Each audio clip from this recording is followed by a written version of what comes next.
I am Clarence Paul Ratliff, born and raised here. I'm living on the land that I was born and raised. My mother Indian allotment. Uh, my me and my classmates, some of my classmates, we all hitchhiked a ride to Oklahoma City, and I joined the Navy there. And my friend, closest friend, he also joined the Navy. He was a bomber pilot, and I was a fighter pilot. 18.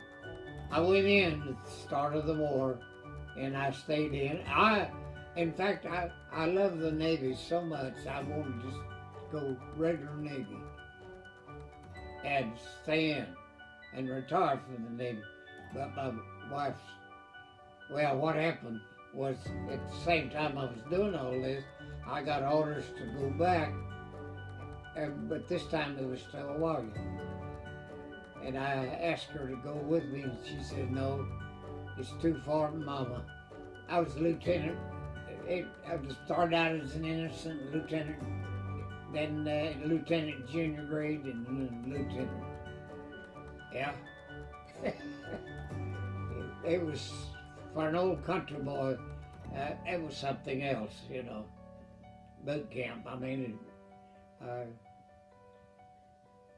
I would say, had I already hardened to the taking orders, whatever, for my dad, because he was real strict.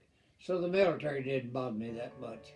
In fact, my wife and I, we got into Chicago, and we spent, several days trying to find a place to stay.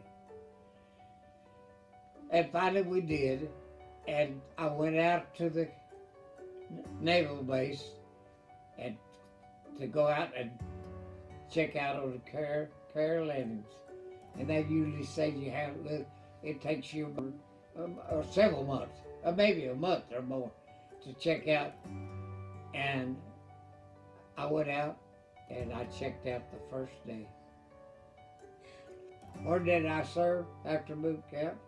Well, I first went to the European theater, and I spent most of my time on a carrier in the Mediterranean, and we were there for the invasion when the troops got back to take over France again for the Mediterranean. I've done some work on Italy, and I was stationed primarily for a long time on Malta. About 30 days. It was really hard on my mother and dad when I left because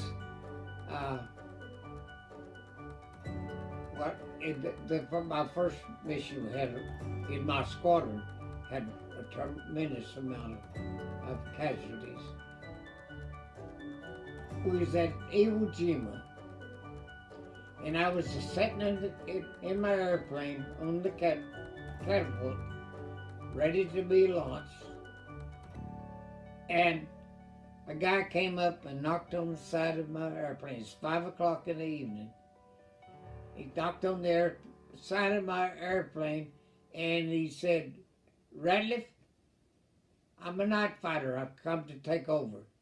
I got out of my airplane, and I walked over to the catwalk, and when I turned around, a kamikaze plane came in and got that airplane that I was sitting in and knocked it off the deck. Now let me tell you this, and you explain it to me. We didn't have any night fighters aboard. Now you tell me what got me out of that airplane.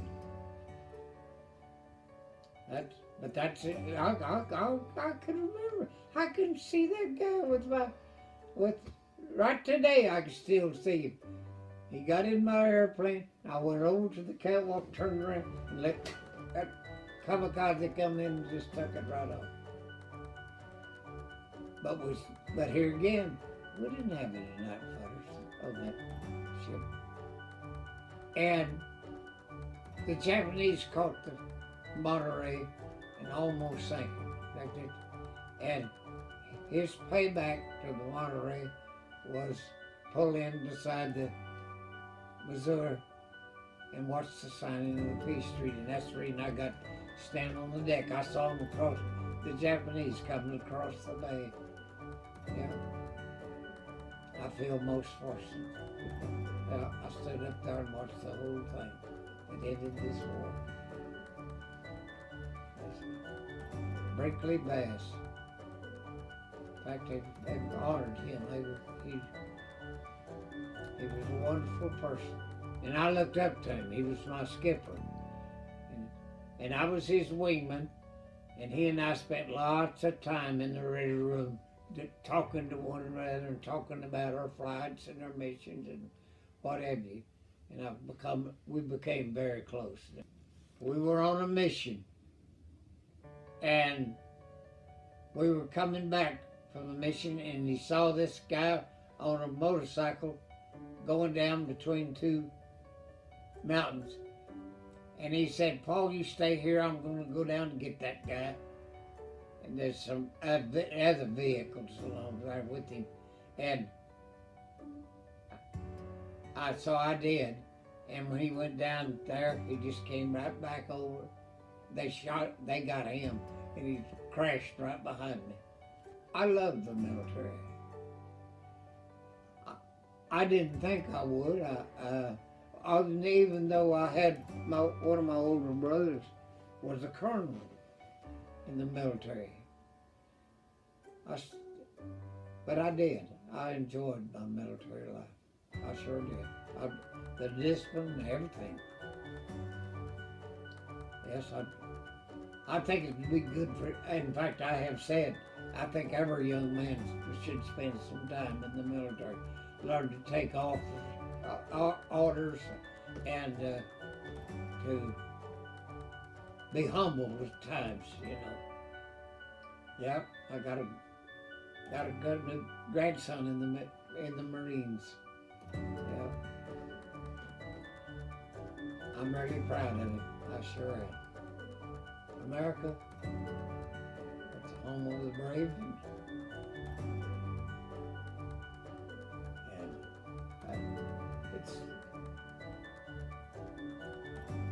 I'm so thankful that I live in America.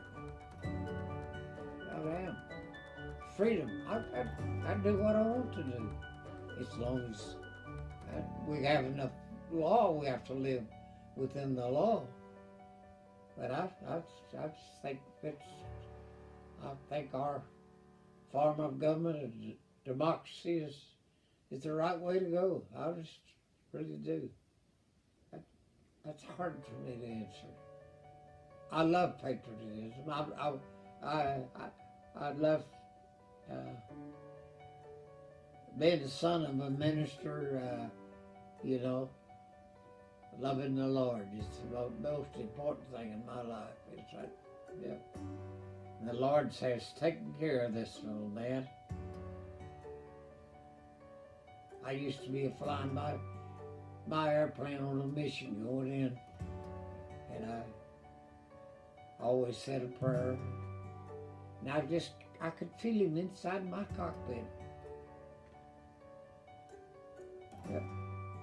And I know he was with me because I lost the man in front of me and I lost the man behind me.